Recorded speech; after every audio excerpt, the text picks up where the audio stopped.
Good morning to all of you. My name is Ljiljana Ilić. I am coming from the Center for the Promotion of Science, and it is my real great pleasure and honor to moderate today's session with participants such as Mr. Jean-Pierre Bourguignon, who is the President of the European Research Council. We are really very glad to welcome Mr. Vladimir Popović, the State Secretary to the Ministry of Education, Science and Technological Development. Here with us is also Mr. Kosta Jovanović from the University of Belgrade, from the Faculty of Electro-Engineering. We are also very happy to welcome Mrs. Marina Soković, the Assistant Minister to the Ministry of Education, Science and Technological Development. Here with us is also Mrs. Milica Đurić Jovičić, the Acting Director of the Science Fund of the Republic of Serbia. Here with us is also Mr. Jovan Babić, who is coming from the Faculty of Philosophy at the University of Belgrade. And at last, but not less important, here with us is Magdalena Djordjević, one of the ERC grantees. She is coming from the Institute of Physics here in Belgrade. Welcome all of you. It is really my pleasure to have you here as panelists. Today's topic are going to be the funding opportunities and supporting of excellent researchers and scientists. The keywords we are going to use are going to be science, society, quality of scientific work, and excellence. And we are going to talk about the funding possibilities on the national level, but in the first place we are going to talk about the ERC grants. Mr. Bourguignon, welcome to Serbia. You already had the opportunity to make your introductory speech. Maybe at this point when we are talking this deep story about the ERC grants, it would be great that you share some message with our researchers and scientists. We often hear that Serbia has much bigger potential, and there are more researchers who are able to apply for the ERC grants and to get them. So what should we do to encourage them? Well, thank you for giving me one more opportunity to say something about ERC and the potential of Serbia or Serbian scientists to get ERC grants. Maybe three different aspects. The first one, of course, and the purpose of an event like this one, we had one last year, but I think this one is even more spectacular, is, of course, to make people aware of what it is, how it functions, and its very basic rules. And the very basic rule is very simple. We're just looking for people proposing their dreams, what they really feel would like to do. And of course you have to give some evidence that your dream is not completely foolish, but it's very important that people really be ambitious. My second point is maybe about my feeling, because I'm a scientist, I'm a mathematician, I know a number of Serbian mathematicians, and my overall impression is that people are too modest. So I think at some point people have to realize that maybe what they are doing is definitely of significant value. And of course, then you have to put yourself in the state of mind that you can really actually write a proposal and submit it. And last but not least, of course, is the role of the state and the role of the institutions, which is to accompany people properly. And to accompany people properly, I think this is something which we have seen at a spectacular level in the Netherlands, for example, which is by far the most successful country in Europe. So the most successful countries in Europe are not the big ones. The big ones are not doing so well. I mean, neither Germany or France or UK. Of course, the figures are big because the countries are big, but in themselves, they are not. And so how can the institutions, both at the state level, but also at the level of the universities or research centers can help people? Well, it's really by motivating people to apply, by, well, helping them to test their ideas. And actually, one of the effects I didn't mention, which I could have mentioned, which I think is a very good one, is that in a number of institutions now, people are used when they think maybe they can submit something.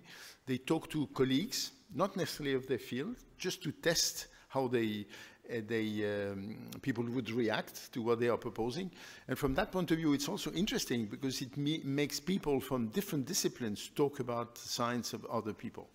And this very often doesn't exist. You know, institutions tend to work like silos, and you are in your department and you don't talk to people in other department.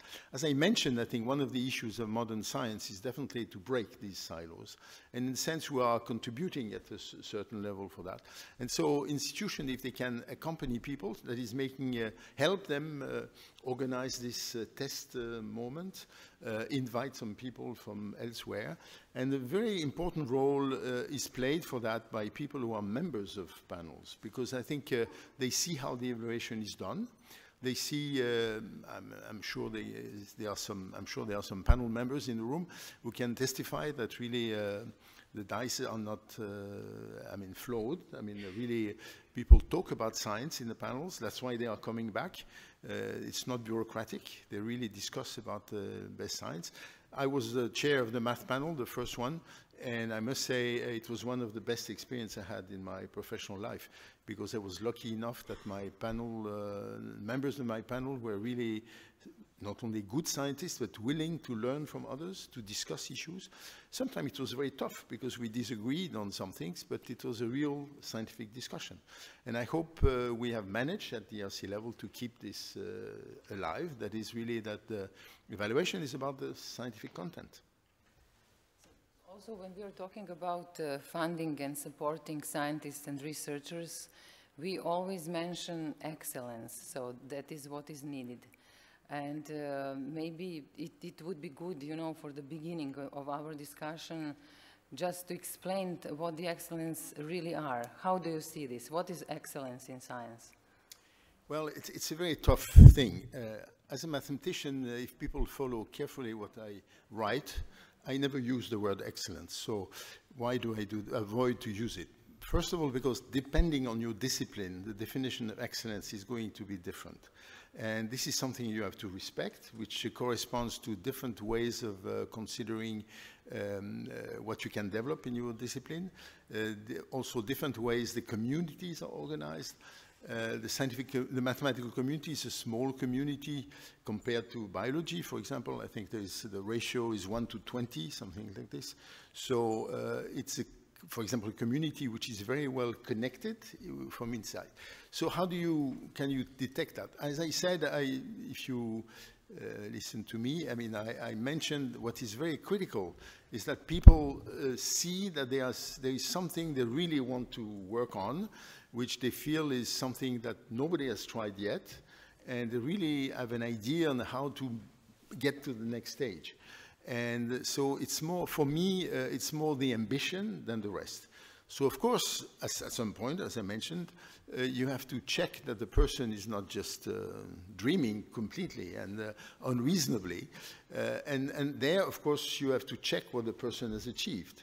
But also one of the battles we have at the level of the Scientific Council, and myself in particular as president, because I'm doing the briefing for the panel, I really insist that people should not pay too strict attention to past publications, which still needs that people have to show that they have been active, they have been contributing to the field, but not by counting how many publications they have had, how many Nature papers they have had, or how many science papers they have had, but more, we encourage very much the panel members to read the papers rather than just count the papers, which I think is very important. That's why for the statistics of ERC, one thing which we feel is very important is the percentage of publications by the ERC grantees which are among the 1% most cited papers, which for ERC grantees is around 6%, when it should be 1% in average, of course, because it's 1% more cited. And we are very proud of that, which means that the people, because they propose something really of a bit visionary, really ambitious, they really could capture the attention of other people, and really their publication has really attracted attention. So in a sense, for a definition of excellence, it has to be really groundbreaking. It has to be a new approach.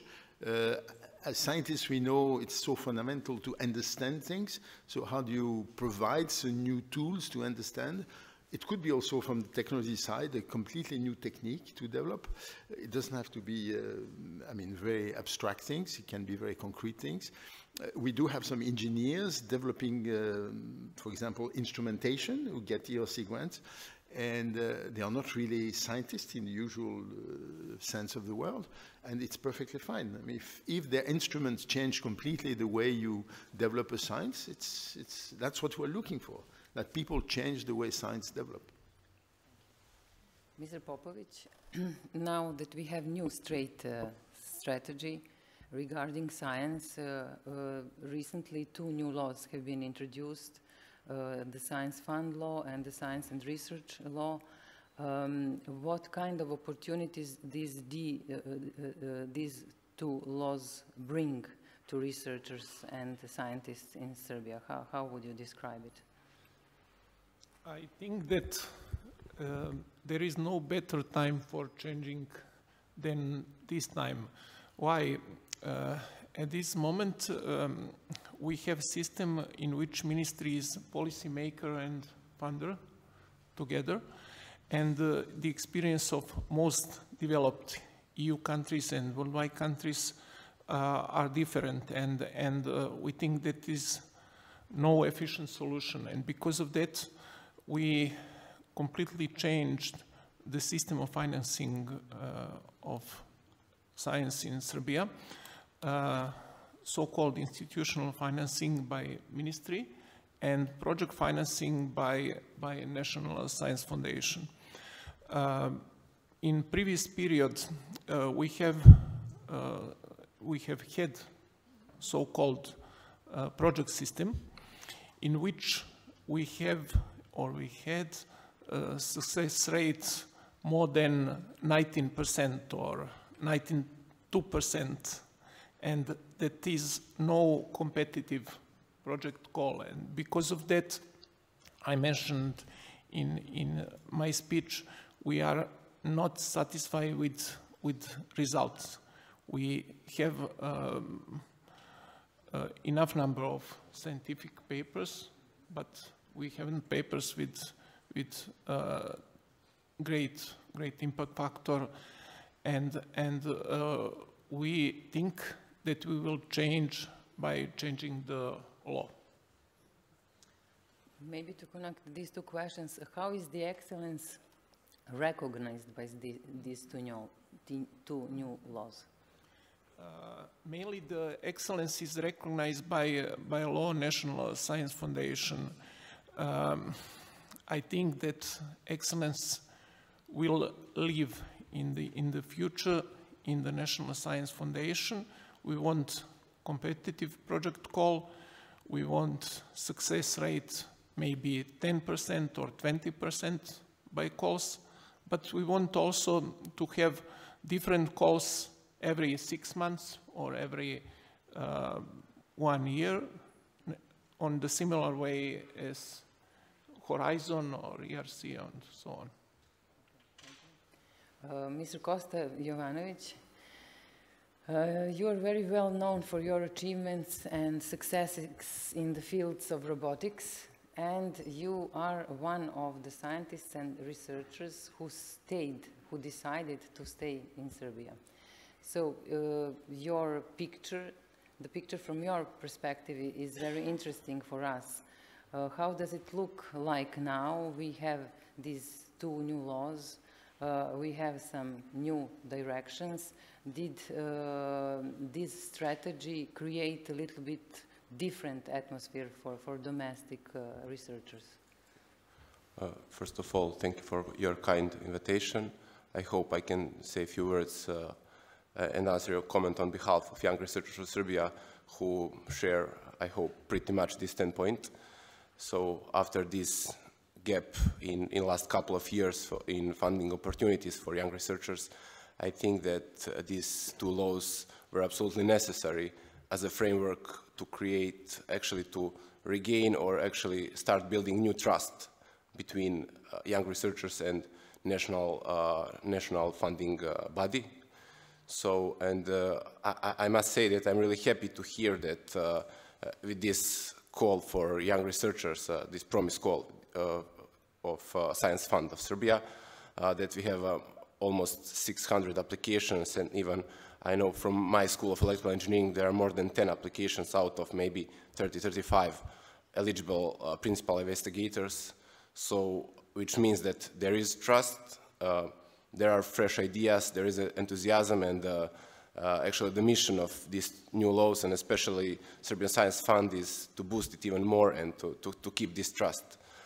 And about this staying in Serbia and brain drain issue, I think, I mean, of course it's a hot topic and a huge problem of us, but nobody can prevent brain drain. But what we can do is actually to turn this brain drain to mobility, because to really do excellent research in any country, not only Serbia, you have to reach out your ideas to wider scientific community, to meet people, to collaborate with leading institution in your research area, and of course, as a consequence, to participate on European projects, on European research, and that is how you can create also opportunities for other people to stay here in Serbia and prevent brain drain.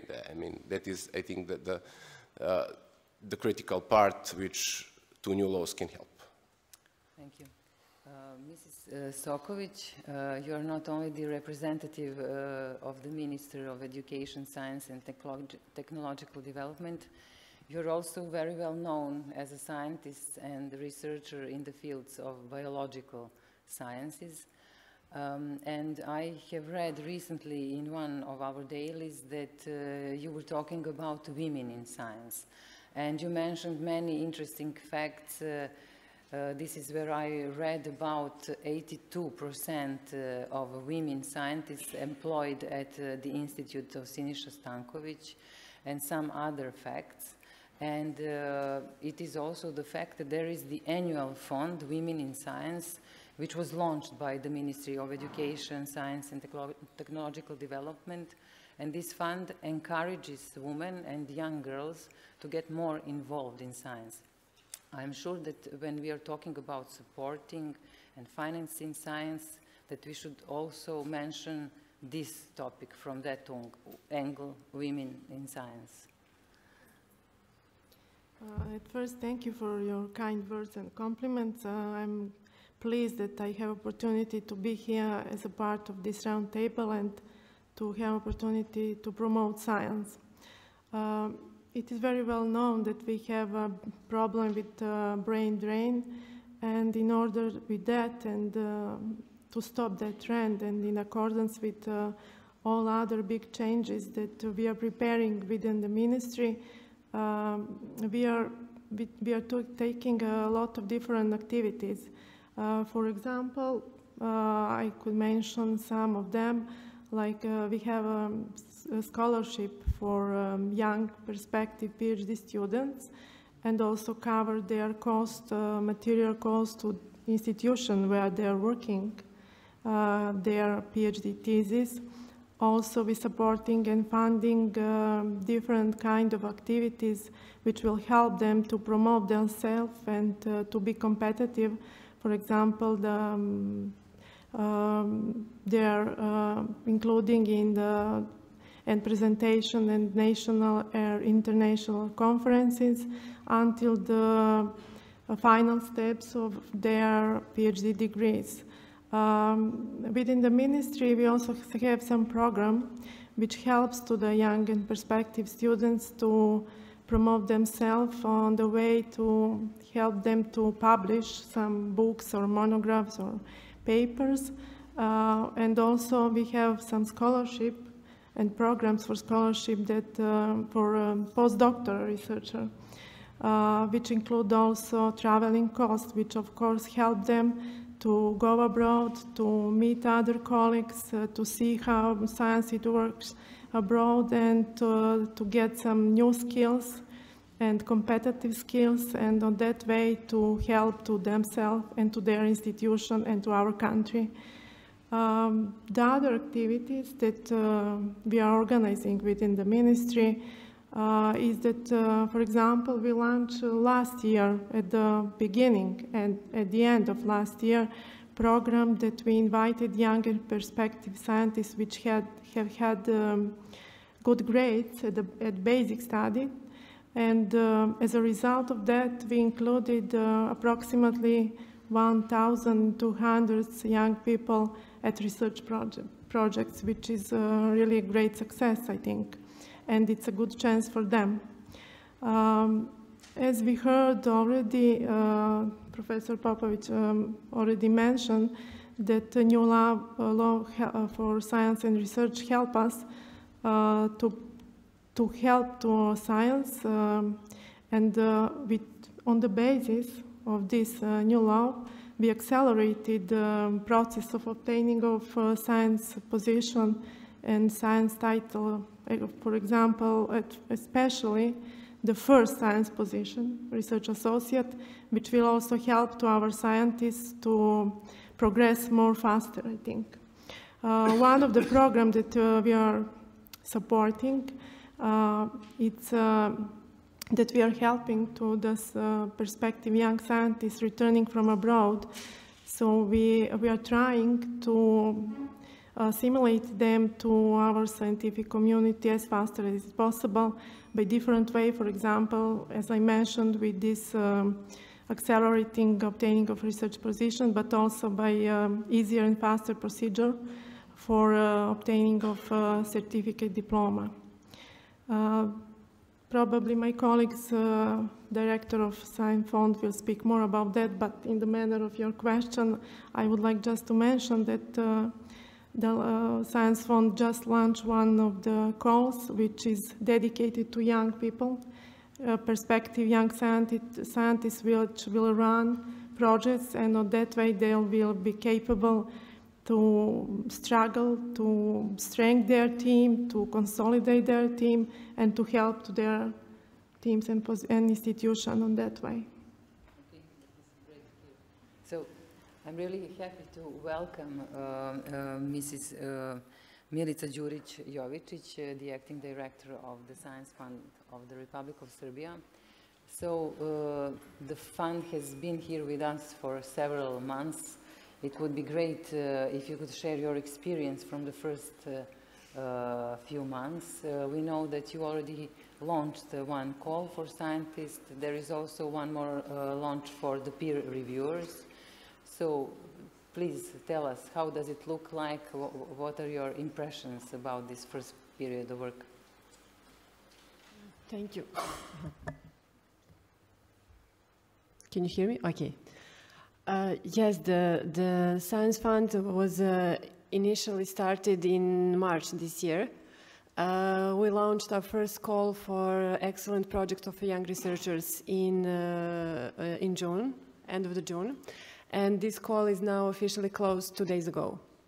So we had really ambitious aim to wake up the young researchers and to give them opportunity to promote, to propose their dreams, to propose their excellent ideas which they can perform with their team, to propose ideas that have significant impact either on society or industry or any area.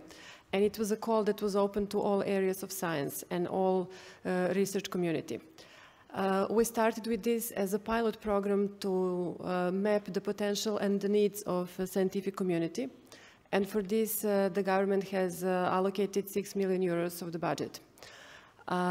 We had excellent response, and judging by the statistics and the applications that were submitted to our portal, we received 585 project applications.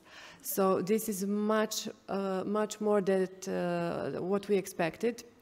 I'm also pleased that we have such great diversity, not only from areas, but also from cities. We received applications from Belgrade, Novi Sad, Niš, which was also expected because they're big university cities, but we also received from Bor, from Čačak, from Kosovska Mitrovica, from Sremska Kamenica, and this is really important that all Serbia was working and preparing for this, and they submitted their applications. Even more important is that during this call and while it was open, we established every week open door. Open door to have direct communication with them. We also established interactive webinars for those who are not in Belgrade. And based on that, we are able to prepare even better for the future programs, because now we know what are their needs, what were the problems in the previous documentations, or even problems with some of the terms of how the law was set according to some other issues. And of course, now this summer, the new law on science and research was also adopted, and it is now officially established, so this is also helping us to prepare for the next programs. This program was dedicated to young researchers, but we didn't set the age limit, so it was for those who, for project investigators who had their PhDs in the past 10 years. So looking by the teams and everything that was submitted, we had 2,700 people who are in the teams of PROMISE project. It is really significant number of the research community in Serbia. If we're talking about 12,000 or maybe 15,000 according to some other statistics, this is really significant portion who was working very hard the entire summer to prepare for this. So now we are in the stage of examining the administrative check of the project, and then it will be appointed to the two-stage review process. In parallel, we are working on the two other programs, actually three. One is the project for collaboration with Serbian diaspora, because we don't want brain drain, but we also want to help our people grow professionally, and we want them to establish connection with the successful Serbian scientists, but also entrepreneurs who are engaged in research and development, and we want to make these connections active and alive, and we have also the support from the World Bank to fund it. So in this year, this will be funding our researchers to visit our successful researchers or entrepreneurs around the world. And in the next year, it will also be addition to this call with a special budget for our successful people to come here for a month or more to transfer knowledge and technologies. We're also launching new call for artificial intelligence. This should also be implemented and open in the next month. And we are, based on all these feedbacks and analysis, we're preparing for the next big call that will be by the end of this year. It will be for ideas, and this is actually what PROMISE was pilot for. So it is a big, we have big aims. We all work together. The ministry, the fund, the other fund is also, the Innovation Fund is also helping with their experience. We have support from the World Bank. We also have support from the EU. And it is really a lot of activities, but great energy and support to do it. It is really good to hear, so ambitious plans. Yeah, sounds beautiful. Thank you. Here with us is also Mr. Jovan Babić, who is coming from the Faculty of Philosophy. He is now also the member of the Executive Board of the Science Fund. And maybe you could tell us more about social sciences and humanities, because when we mention excellence in science, first that comes to our mind are sciences. And then maybe somewhere on the second place, we think about social sciences and humanities. So what is the position and what is the role of the new science fund when we are talking about social sciences and humanities. Thank you. I can start with the last part, the role of the Science Fund. It's a very good thing, a new start, very much needed actually, desperately needed, taking into account what inheritance we have had in all sciences, especially social sciences. Regarding social humanistic sciences, I will make a remark. In his excellent presentation, Mr. Bourguignon has a list of the Scientific Council of more than 20, almost 30 members, and only one of them was from social sciences and none from humaniora. So that's pretty much reflecting the situation of the position of social sciences. On the other side, I think that the world is in a deep crisis which comes mostly from one source, and that's the shortage of ideas. That shortage comes from a lack of understanding of deeper logic of world and social processes, which is understandable, taking that social sciences and humaniora is very much neglected and even got a bad status. When we look in the structure of the science is a science. If it's science, it must be the science regardless of which kind it is. But natural sciences are dealing with means to produce some ends, and they are dealing with the questions of the type how and what, while social sciences are dealing with goals and values, which means the questions starting with the why. We have the situation that natural sciences advanced in a very high speed, immensely, while social sciences lost the paces. And there is a huge abyss between the two. And my impression is that if that abyss is not overbridged, we might face entering a new barbaric age of the humankind. So that's because the goals, the ends, are what really matters, while natural sciences are enhancing our freedom to do whatever can be done, but must, or not most, but a considerable part of what can be done we should not do after due consideration. So that's the general point. The particular point regarding Serbia, I think that Serbia has huge potentiality, huge capacity in social sciences and humaniora, that those sciences are much cheaper, like mathematics, we've seen some of that recently, and much more affordable.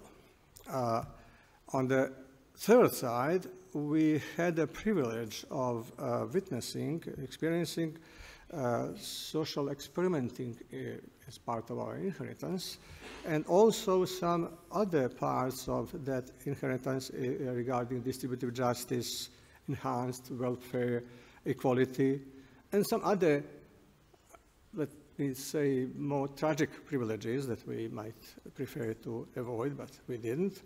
So social sciences are not requiring expensive laboratories for which Serbia might not have capacity in the foreseeable future.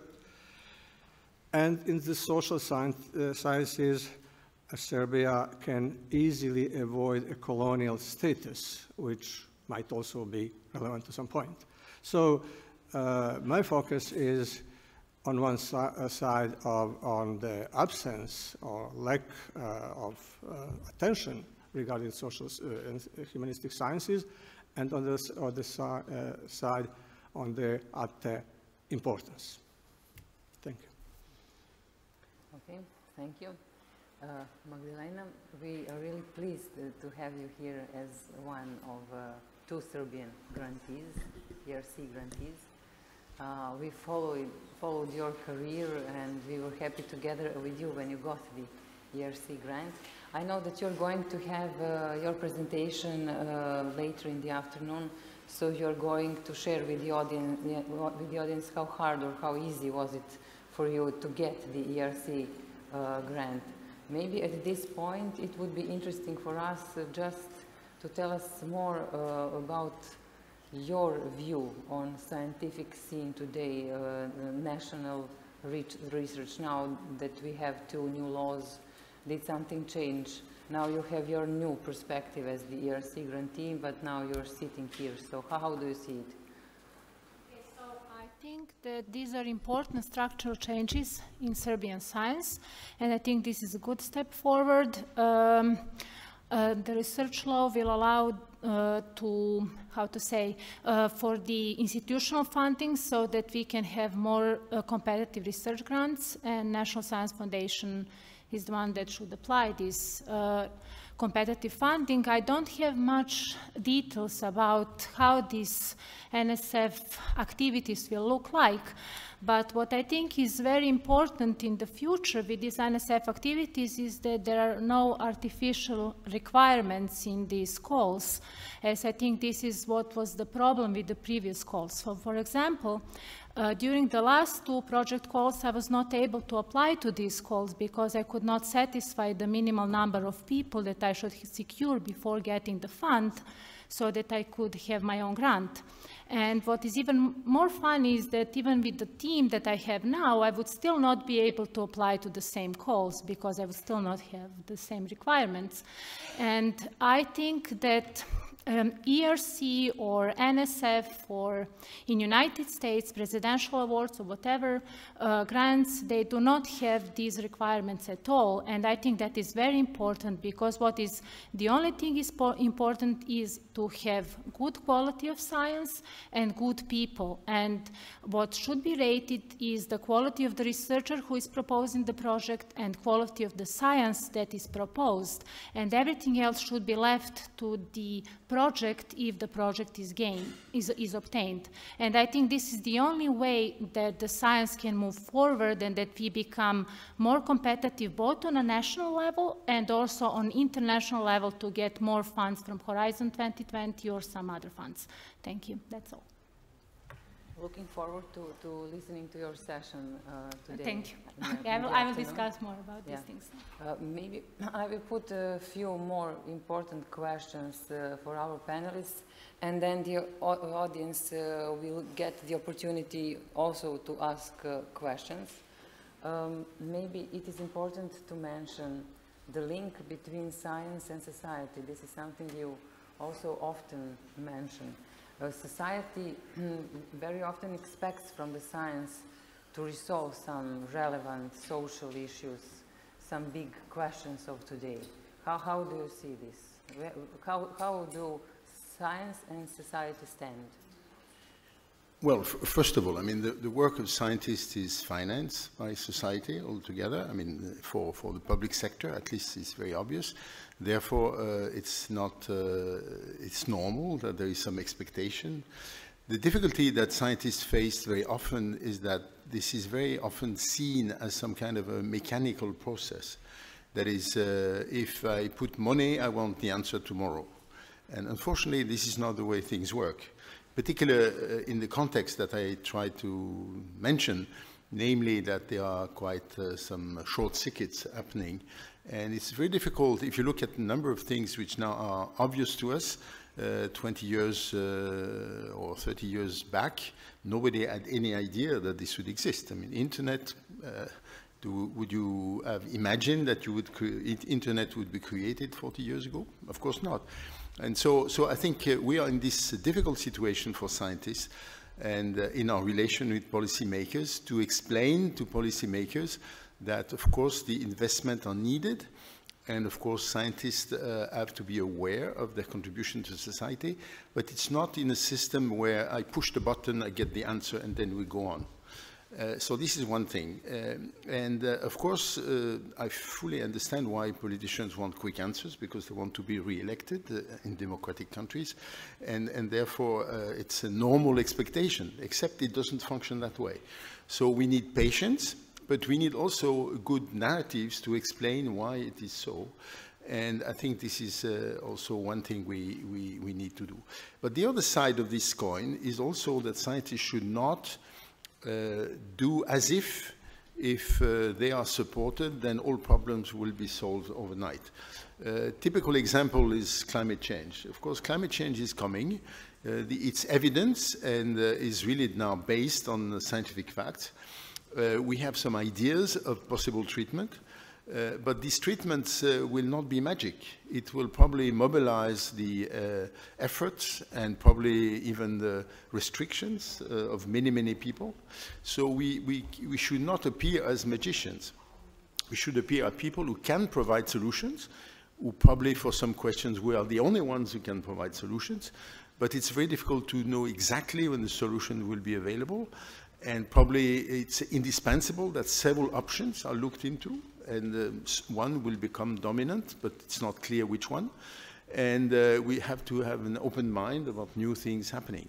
So this is this complicated situation where at the same time scientists have to be responsible. They have to show interest to solve problems of society, but they are not going to do it without the society really being involved. And in particular, so this creates a situation which is not so obvious. My final point is also has to do with a number of topics which of course are very high in the, very often mentioned in the press, which have to do with ethics altogether. So it's personal ethics for scientists in their relation with their funders, if the funders are private funders. So how do you make sure that your work is not biased by the fact that people are providing you with resources? So on this we have to be very, very explicit, very clear, very transparent. So that's one dimension. The other dimension also that some research does touch to very fundamental issues, which have to do with critical values, and also these things should not be hidden. That's why at ERC we are very careful in checking for every project whether there are some ethical possible consequences. We have ethical panels checking this independently of the scientific value. So scientific decision is based purely on science. But after that, before we fund, we do check about the ethical dimension. So these are these complicated relations which I think we have to face. We should not shy away from them. We have to face them.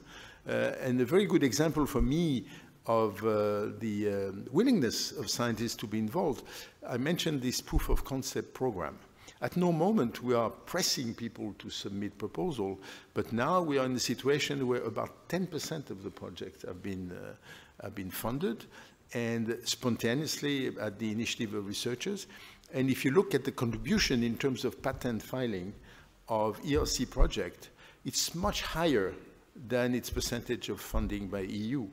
So the share of the budget of ERC in the EU is 17%, and for FP7, which is the program which finished in 2013, for which we have the full data, the contribution of patent filing by ERC researchers is 29%. So actually, spontaneously, the researchers are interested in doing that. You don't have to hold their hands and push them. They do it. So I think we are in this situation where we have to make people aware that the scientists, there are enough scientists who are not in the ivory tower, and therefore it's, I think, a topic we have to address, but not in a way where I have to be always defensive. I think we have very good examples of people, and not only very good, but very many examples of people contributing, but also some very important decisions on very massive investment. This cannot be done by scientists. They have to be done by politicians for very good reasons, because they are the people who are elected, and that's their responsibility to make decisions in the end. So this is this complicated issue which should not be hidden, but for which, as scientists, we have to really show our responsibility, but also willingness to participate, but also not that we are going to solve, to oversell what we can do. Thank you. Mr. Popović, maybe you could tell us what is the main goal of the new national strategy, because you mentioned several times that you're not only expecting to have good scientific works only in theory and only in paper, but that they also should contribute to society. What does this actually mean? It's a difficult question because every strategy is a living mechanism. It evolves during the time. In the past, we had many strategies, action plan. I think maybe in the past 4 decades or 5 decades for the connection between science and society, science and the economy. But at this moment, in my opinion, economy and society are on the north, science on the south, or different position, but it's not easy to connect science and society. When we talk about trust, Kosta mentioned the trust, it is easy to lose trust, and it is very hard job to get the trust. And I think that in the future, Science Fund will be main tool for connection between society, I emphasize society and science.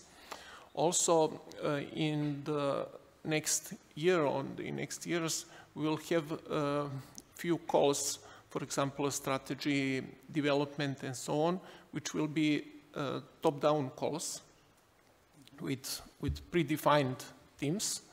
At this moment, we have only bottom-up approach when we talk about project, and it is one of the main weaknesses of our system, and we want to change that approach. Thank you. Mrs. Milica, maybe you can also tell us a little bit more about that. The society always expects from science to solve some relevant issues of today, when we are talking about pollution, climate changes, poverty, etc. And I'm sure that some of these topics are focuses of the newly founded Science Fund. So what is the role of the Science Fund when we are talking about relevant social issues here, locally? Yes, there's so many ways that science can help all those challenges, either social or economical or medical or regarding any aspect of quality of life. However, Science Fund has 2 approaches in its programs. One approach, which is implemented in a program like Promise or Ideas, that will be, is approach where science and their partners, scientists and partners, propose topics and problems that should be solved through science.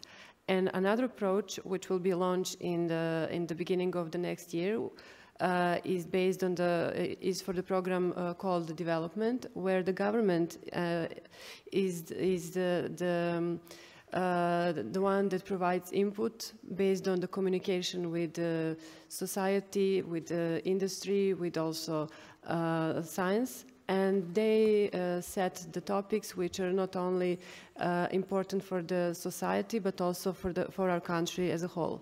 So I think it is really good that we have 2 different approaches and directions how the fund should apply and spend the funding regarding these topics.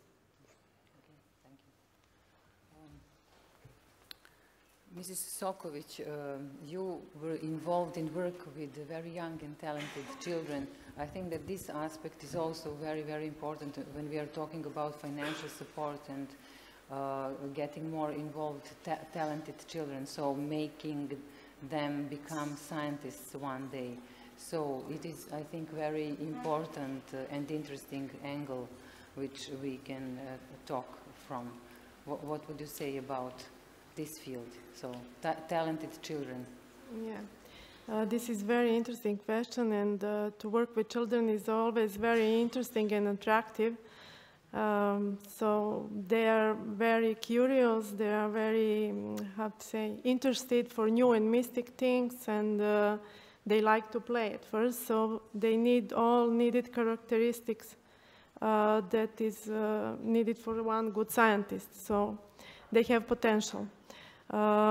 Within the ministry, we also have different activities to promote science to the primary, secondary school children.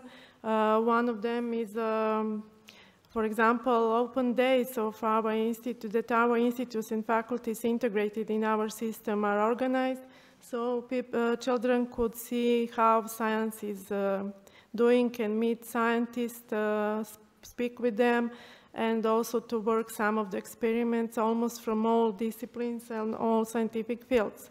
The other approach that we have in ministry that could promote science to children in primary, secondary school are, for example, we have a few different, several different science promoting centers like Petnica, Tršić, and we are planning also to organize some other where we can organize children to stay there for a while and to also not only to be familiar with science, but also to be engaged and work real scientific works. That this is a good approach. Show us that many good scientists are past these centers and become really successful in their job. One of the program that maybe I could mention in this direction is that we also have scholarship for extremely talented and gifted children from secondary school that have very good grades and continuously have good success in their work and in school, and who win one of the three first places in national and international competition. So they can use this scholarship not only in school, but also if they, of course, meet all the other conditions that we have in that program, they can use this scholarship until the end of their master's degree. So that is really, I think, very good, and children are very happy to have a chance to meet scientists, to work on science, and to see that it's possible to become a good scientist. Thank you. Thank you. Maybe just one more question in these two rounds for Mr. Kosta Jovanović, since you are working here, doing your research here. Before we give the microphone to the audience, what would be your kind of message for the decision makers and for your colleagues now that you are living here in Serbia, expecting something from Serbia, and that you're continuing working on your researches here?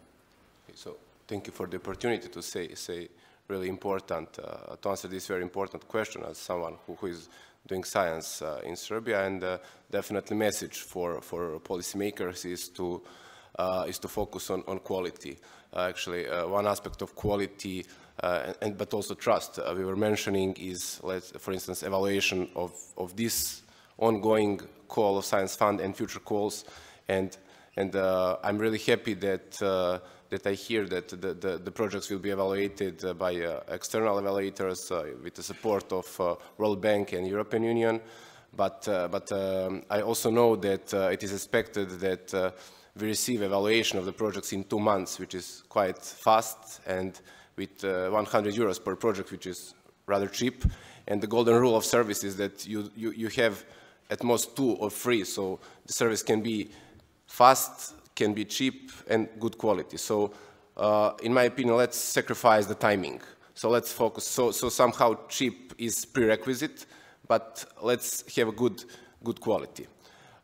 So what I need as a young researcher is not that my project is evaluated by my colleague from partner lab outside Serbia, who will do positive evaluation because he would like to help me to get funding, but what I need is actually relevant evaluation from relevant researcher who can help me to really shape my idea, and that idea become really excellent research within Europe. And just short 2 messages I'm spreading all the time for young people in Serbia, and that is that to be successful in any activity you do, you have to invest a lot of time and a lot of effort, and you can invest a lot of time, a lot of effort only in things you like and you love to do, and that conclusion is that do not make compromises, so do a job and do part of research you like to do to be successful.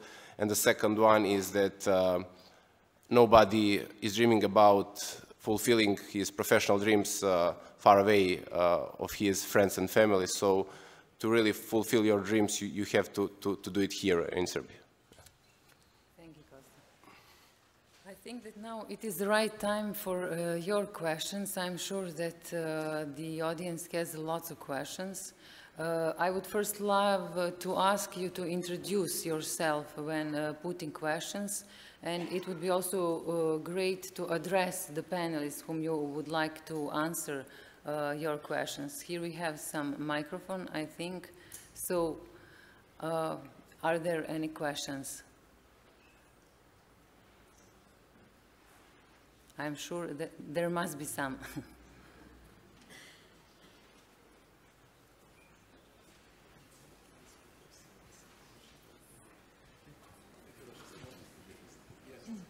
My name is Vesna Todorčević. I am a mathematician. I have a question for Professor Bourguignon. So can you tell us about the fine line between the level of risk of the proposed research and the background of principal investigators? Because sometimes breakthrough in science requires so new ideas which are very far from background of any researcher in the field, so relying too much on the background of the researcher may not be the right thing to do. So what is your opinion? It's a tough question because, of course, I mean, the people who are sitting in the panels, I sat myself in the panel, of course, you read what people propose, and since it's in your field, you have an idea whether you already have seen something similar or not, and therefore the key point is to that enough people in the panel say, oh, that sounds a good idea that nobody has looked into. So, of course, this is the first step, that is to raise interest, to really, that people get the feeling, that's some effort. Now, the difficulty, of course, is that you can be very ambitious, and so ambitious that people say, well, but this is a 20 years endeavor, it's not a 5 years endeavor, and therefore it's, I mean, maybe that's not, that's too much. So this is this balance, and usually this balance corresponds to heated debate in the panel, because some people are willing to take the risk, and actually, as I mentioned, I'm doing the briefings of panel members a number of times. I'm really encouraging them to take risks. If I recall myself in my function as a panel member, going back now more than 10 years, I remember something very specific about a statistician who at that time was not known. He was extremely young. We know mathematicians tend to be young, but he was really young. He was only 23 years old, so he had a PhD very, very young. And what he was proposing looked really far-fetched. And actually, people felt, no, that's too much. He has not proved much yet, so we should not take. And I remember after a quite long debate, we decided to fund him. And actually, now he's one of the leaders of the field. So, of course, maybe we were lucky, but I think I like this idea that we take risk. And actually, one thing which pleases me a lot when I meet grantees is some of them tell me, you know, the proposal I submitted to ERC, I submitted to my national agency, and sometimes very famous national agencies, and they turn it down because it was too risky, but it was funded by ERC. So I'm glad that we are taking some risks. I hope we are taking enough. I'm not so sure. the scientific community, academic community altogether tend to be very conservative, and they like to repeat themselves too much, in my opinion. So I think this is the situation. But of course, it's at some point one has to check, and that was part of your question, whether the people have some credentials. And so now the credentials, you can take it very narrowly, that is, has the person already in this field contributed, or just shown creativity. And I think part of the encouragement I'm mentioning about taking risk is that you should be, I mean, the panel should be willing to transpose. That is to say, if somebody has been able to really show some creativity in some field, maybe you should trust them when they propose something else. I'm sure we make mistakes in both directions, that is too conservative or too risk-taking. Although I mentioned this ex-post evaluation, and actually I'm afraid the total failures is very low. So maybe it shows that we are not taking enough risk. I don't know. Of course, 5 years is a long time, and if you feel after 3 years or 4 years that you are really not going to make it, of course, people are not stupid. They can to adapt, and they try to do something else. So in the end, it's not great, but it's definitely a real contribution. But I think this issue about taking a risk is a serious one. I think for the whole scientific community altogether. Because, of course, there are some things which need to be pursued for many, many years without much change. And I'm not saying this is bad. I'm just saying there must be a room somewhere, and I hope ERC is one of the places, where people who really come up with new ideas can really submit them. I'm not saying the rest is not good. By the way, just one point I want to make concerning the comment made on social science humanities. In the Scientific Council, there are 5 members on this topic. Actually, one historian resigned recently. And the amount of money we are dedicating is about 1/4 of our budget, which is 500 million euro, which is the largest program to support social science humanities in the world by far. Compared to the US, I think we have 5 times more money. So it's a very significant amount of money. Sure. Yes, yeah. We may check that. I've seen only one from the sociology, from the social sciences. But never mind.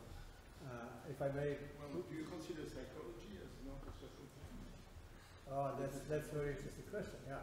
He's an economist, which for me is also social science. But can I ask you another question? You said that EU lags behind US in research. Okay. I have a question for Professor Bourguignon. You said that EU lags behind US in research and innovation.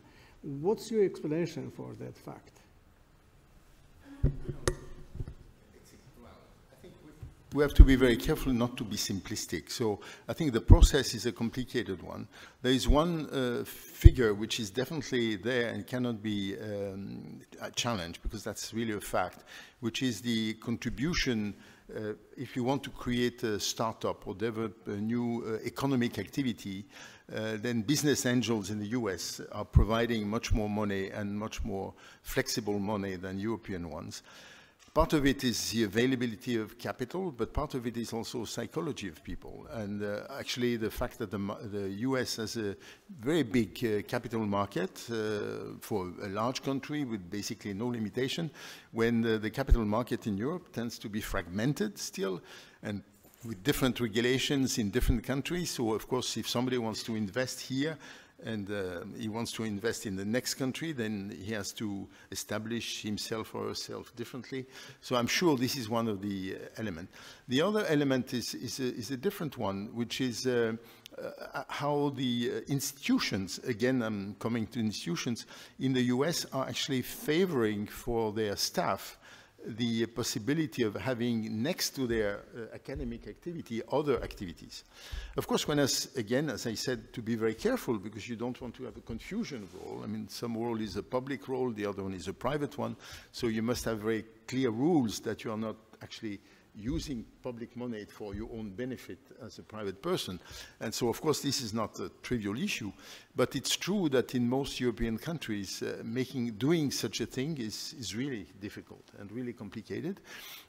partly because people are afraid of abuses, and of course one has to be sure that there are no abuses.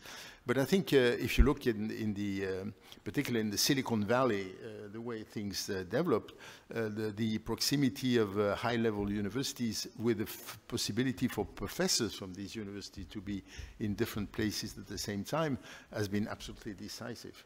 But this needs really an in-depth analysis, because there are really different factors which actually go in different directions. So one has to be careful. One thing, for example, in Europe, which tends to be the new model, which I personally don't understand, which is, for example, to have very large universities. France, for example, is undergoing a reform where we merge a number of universities. Now universities have 50 to 60,000 students. I'm not sure it's the right thing to do. I mean, of course, you have to make sure that, a given structure is really fit for the purpose that it has been set for. And sometimes the large structure is the right solution, but I don't think it's a universal solution. So one has to be careful. Big is not always the best. And I think we have to be careful in the way we look at things. Thank you. I'm sure there are more questions from the audience. I saw one hand there.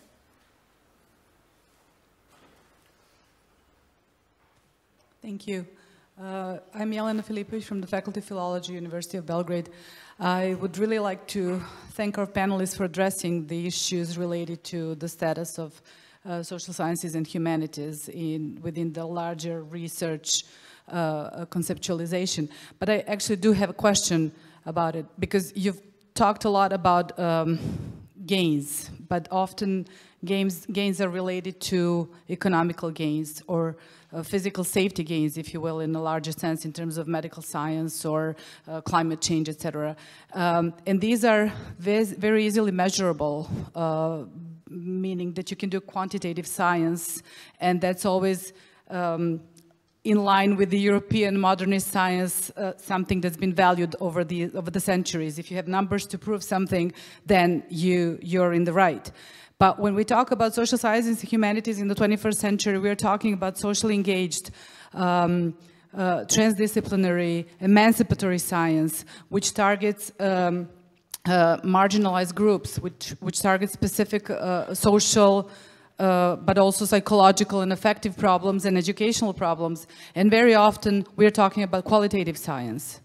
And in that sense, I do not see in any of the research that I've investigated within the ERC website or any other organization, a research organization, either in Serbia or in Europe, that there is enough emphasis or interest placed on qualitative emancipatory science, which is, I also agree with Professor Babić, the basis for the future social development of the world. We cannot really rely only on numbers and only on quantitative measures.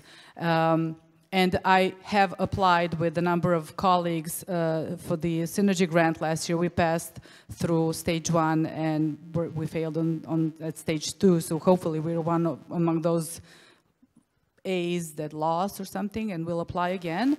But ours was the project, which is a qualitative study of language ideologies related to nationalism in the Balkans. So this is something that's really important, and it has a very relevant social value and needs to be addressed. So it's just a general question to everybody on the panel. Thank you.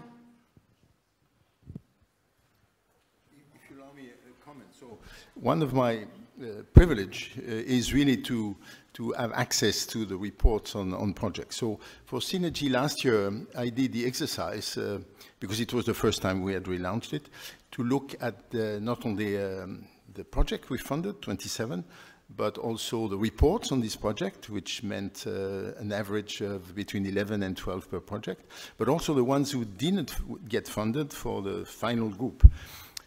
And because I wanted to see what made the difference between the ones who were retained and the ones who were not retained. And actually, I was pleased with one thing, which is it was not, in the sense, the ones who were not retained, very often the main comment was that the people who presented are the best in Europe, but the originality is not exactly at the same level as others. I don't mean it's a very general comment, but I was pleased that it was not too often that the ones who were preferred were the ones where were just the best people in Europe. Concerning your comment on the topic that you mentioned, which is a very important one, recently I was in Marseille listening to grantees, and one of them presented his work, her work, she's a woman, was about the market of medicaments in Africa. And she had done a very extensive study on how these markets are organized and so on. And this is a project funded by ERC. And of course, if you look at it, of course, for her, she's based in Europe, but she has a very good knowledge of Africa. She's both an economist and also she worked in a pharmaceutical company at some point. So just to give you an example. Another example which I found very good, again, a woman who is working in Switzerland, actually, but she has been studying in the various languages in how quickly children learn the structure of their native language. And I was amazed by what she told me because, for example, she mentioned one of the most sophisticated language in terms of the grammar structure which was in a region of Tibet, where the children were not going to school and they were managing in 4 years' time a grammar which was considered, if you organize the level of complexity of grammars, really third level compared to our own languages, which are typically first level. So she, of course, drew the conclusion that sometimes we feel that very formal school is the right way of transmitting sophisticated structure of language, but it looks like in terms of the process by which children learn a language in depth is maybe we are really quite superficial. So I liked very much, of course she made comparison with several other languages and so on. So I think if you, I mean, probably you did the exercise, but I do it myself. I mean, to huge the fantastic diversity that ERC is supporting. It doesn't mean that we are not missing some good projects. I'm sure we are missing, but I think the determination that the economic value should be the main driver is not true at all, because the panels, when they get excited, they just want to fund things, and that's what I've seen a number of cases, and I just gave you these examples because I found them really stimulating and interesting. There are many others. Another one which I like very much, which has been the evolution of the structure of societies, of cities, I'm sorry, in various parts of Europe, but also other parts of the world. As you know, one of the phenomena of this century is really the generalization of cities as the main structure for societies, which is also something which we should reflect about. But it was very interesting to see that even some countries where you feel things are not changing, Sweden, for example, the structure of societies has changed dramatically in the last 30 years. And so in the way people relate to each other, the way the functioning the city is. So I think there's a huge variety of projects. Now, the key point is how do you make this knowledge available more broadly? Because, of course, principally it was hard work, it was really documented work and so on, but at some point you have to get this out of the strict level of these experts, but to really impact the policies. And this is not an easy exercise, and it cannot be, you have to find the right channels, and this is also something on which we try to be creative. And one thing I'm very pleased to mention, in case you didn't have a chance to look at it, which I think at some point we thought was a crazy idea, was to have web comics on ERC project. And I like it very much because, so now we have a number of these projects which are available on the website of ERC. But at some point, people felt that it should also be printed. If you want to be present in these comics festivals, you have to print the version. So we printed the version, and it had a fantastic success. So maybe there will soon be a series in one of the best companies for comics about ERC projects. So just to show there are different ways. And what I like the most about this project is the fact that the people who make the drawings and made the storytelling and the scientists, they produced what they were supposed to produce, but they continued to work together because both sides were excited about this new way of exchanging. So I think we have to prove creative, we have to show eagerness. It's available online, it's called ERC Comics. Not very original, but that's the way it is. So these are web comics, but they're also printed version. Okay, thank you. I think that we have one more question in the public. Yeah, please. Film and media studies. Yes, of course. I have two down-to-earth and local questions. Both Mr. Popović and Ms. from Director of our Science Foundation can answer to that. As much as I'm aware, you had an estimation that you would get around 200 applications for the promise. And from the very start, it was decided that you would fund around 30, let's say to 35. That makes around 15 to 18% of the projects to be funded. Nowadays, as you have 600 projects, do you stick to the decision that you would fund only 30 because that would make around 5% of the whole of the applied projects? Or there is perhaps some space for some changes, or should I say corrections? And the other question is, what are the minimal requirements for the reviewers? Because to be a reviewer for the ECR, you have to be an expert or to have some title and so on. Do the same rules or principles apply to the reviewers of our projects, let's say for the promise?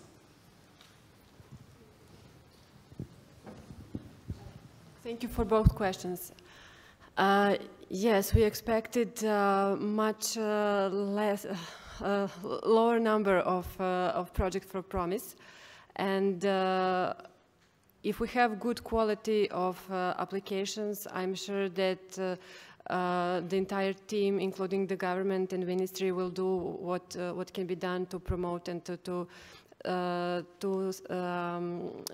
help in this further process, to support the high quality and reviewed projects. However, it is still too early to say, because what we know at this point is that we have a big number of applications.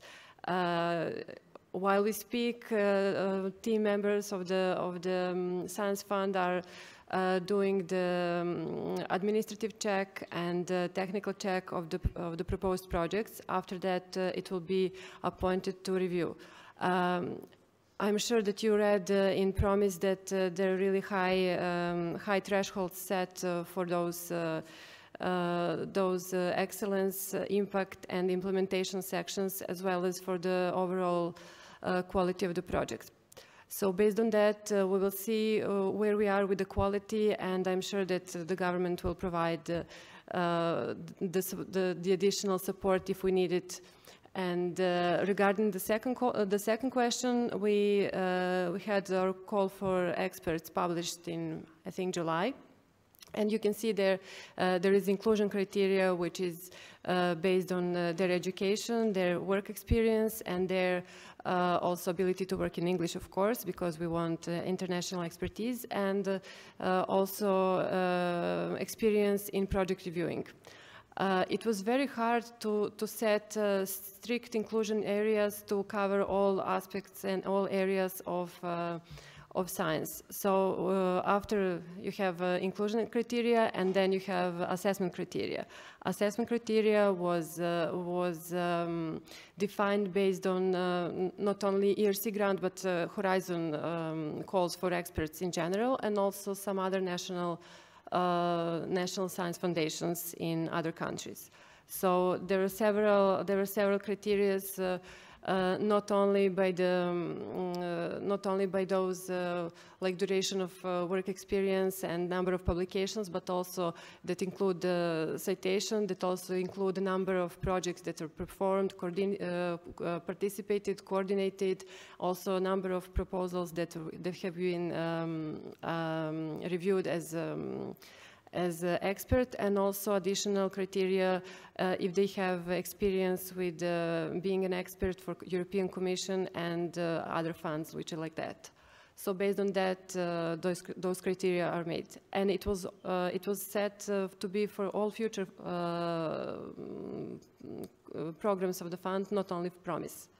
And now we have also another one that is continuously open, because we need to build capacity of our reviewer database, so it will be continuously open for all experts from all areas to submit their interest and to potentially become our project reviewers. And also, just to add that we will soon launch the project, the call for project evaluation board. This is not related to reviewers. It will be with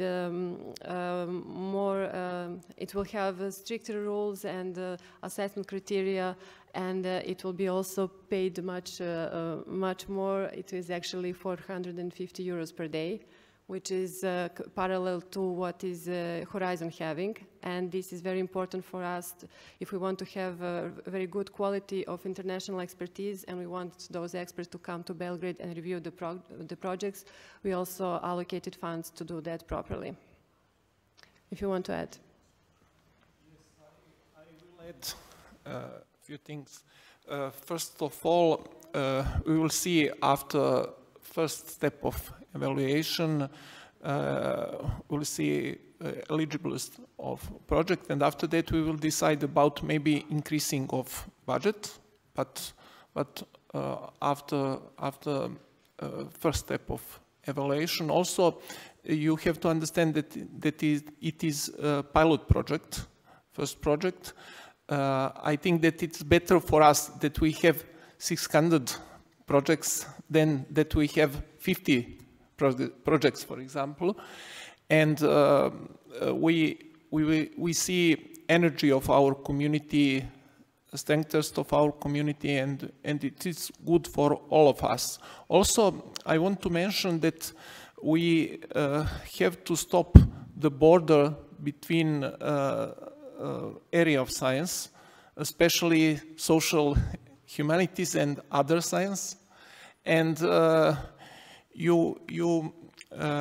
Professor Bourguignon mentioned that ERC is open for all area of science. I saw history also in executive board or scientific committee. Also, in the future, we expect a multidisciplinary project. Sometimes when you see some proposal, you can decide easy what is the main area of project, as you know. And because of that, I think that we have to work together to develop our system, to put more money in the system. It's main task for ministry, but it's not real to expect that all money comes from states or comes from public. In many countries with very good science, we have situation that some position at the university, especially in area of technical science, connect to the money from projects, money from economy, and so on. And it's normally, and we expect that in the future will be similar situation in Serbia. Thank you. I think that maybe we have time for only short question, if there is some, because we are coming very close to the end of this panel discussion. Are there any questions? I don't see anybody. Okay, thank you. I think that now we can close our session. I would like to thank our panelists. I would like to thank the audience. Enjoy the rest of the day and enjoy the following sessions. Thank you.